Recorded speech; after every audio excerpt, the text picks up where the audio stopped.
Oke baik, bismillahirrahmanirrahim. Assalamualaikum warahmatullahi wabarakatuh. Perkenalkan, nama saya Rifki Irfani dengan NIM 123201027 jurusan Manajemen Pendidikan Islam Fakultas Tarbiyah dan Keguruan. Di sini saya akan membuat tugas ujian tengah semester yang dimana dengan dosen pengampu Pak Mustaqim SPD. Baik, di sini ada 5 soal. Untuk soal pertama, pengertian sistem informasi Islam dan perannya. Jadi mungkin tidak asing ya dengan sistem informasi manajemen pendidikan Islam. Nah, jadi sistem informasi manajemen pendidikan Islam ini ialah suatu sistem yang terintegrasi untuk mengumpulkan, mengolah, dan menyimpan data, menyajikan data serta informasi yang berkaitan dengan pengelolaan lembaga pendidikan Islam. Nah, tujuannya ialah membantu pimpinan, guru dan juga tenaga kependidikan dalam mengambil keputusan yang efektif juga serta efisien dan sesuai dengan nilai-nilai Islami atau keagamaan. Nah, sistem informasi manajemen pendidikan Islam ini mencakup seluruh aktivitas manajerial di lembaga pendidikan Islam, mulai dari perencanaan, pengorganisasian,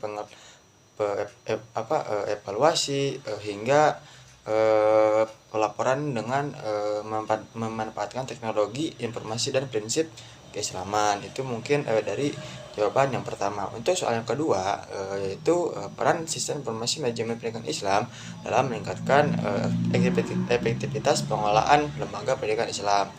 Nah, meningkatkan ada beberapa. Jadi untuk jawaban yang kedua ada beberapa poin ya.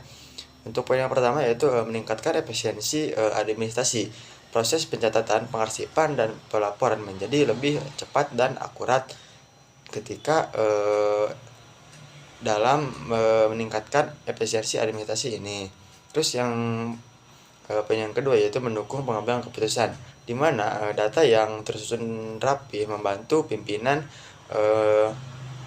membentuk kebijakan berbasis data dan atau draft ya. Jadi pengambilan keputusan ini tersusun rapi gitu dalam membantu pimpinan di kebijakan berbasis data. Terus yang poin yang ketiga adalah meningkatkan koordinasi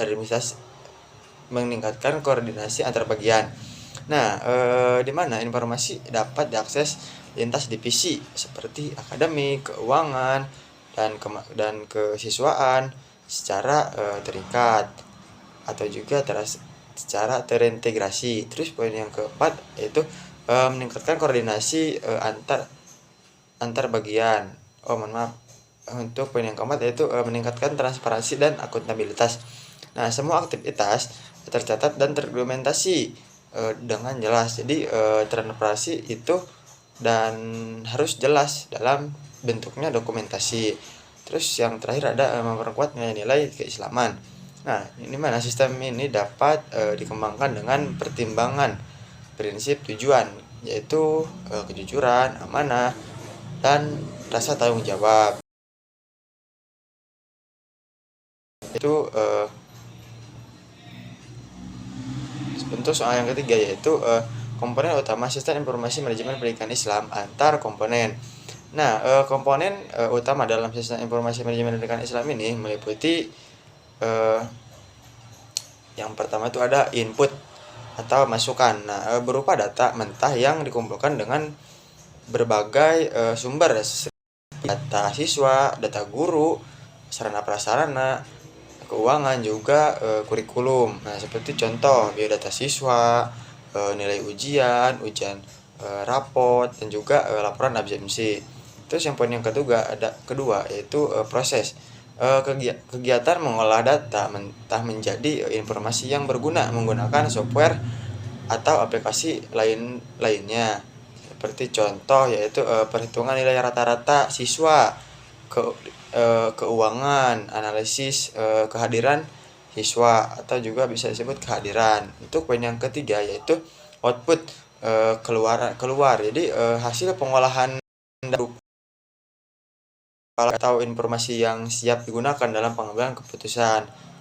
Nah, di sini juga ada contohnya juga yang mungkin laporan perkembangan siswa. Jadi bagaimana siswa itu dalam seminggu ke belakang, terus laporan keuangan bulanan, jadi kas-kas bulanan yang sudah tercatat, atau juga ada grafik absensi, yaitu kadang siswa itu ada yang menaik, ada yang nurun.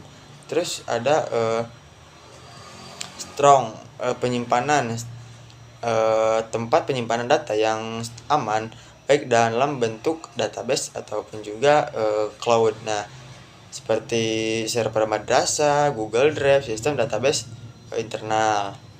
Terus yang terakhir ada feedback, umpan balik ya. Jadi informasi yang digunakan untuk mengevaluasi dan memperbaiki sistem agar lebih baik dan di masa yang akan datang itu lebih terjalan. Contohnya evaluasi efektivitas sistem berdasarkan hasil laporan. Nah, terus selanjutnya ada hubungan antar komponen, di mana data input diolah atau juga diproses menjadi informasi output yang disimpan untuk keperluan jangka panjang dan dikaji kembali feedbacknya. Untuk memperbaiki proses sistem, semua komponen ini membentuk siklus yang berkesinambungan dan saling mendukung pengambilan keputusan manajerialnya. Untuk soal yang selanjutnya itu soal keempat, yaitu hubungan digitalisasi administrasi pendidikan dengan transparansi, akuntabilitas, dan mutu pelayanan. Digitalisasi administrasi pendidikan adalah proses informasi dari sistem manual ke berbasis teknologi digital dan pengelolaan administrasi lembaga pendidikan. Nah, hubungannya yaitu dengan transparansi, data keuangan, absensi, kegiatan akademik, diakses secara terbuka oleh pihak yang berkewenang, kepala sekolah, rektor, atau juga guru, dosen, atau orang tua, wali santri, sehingga mengurangi potensi manipulasi data.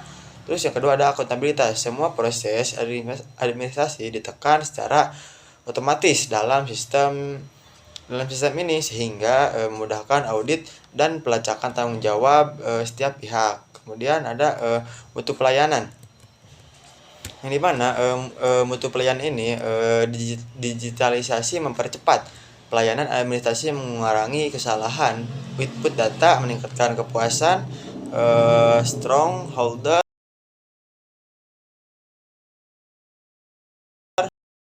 sehingga memudahkan audit dan pelacakan tanggung jawab sistem pihak. Terus yang kemudian ada poin mutu pelayanan.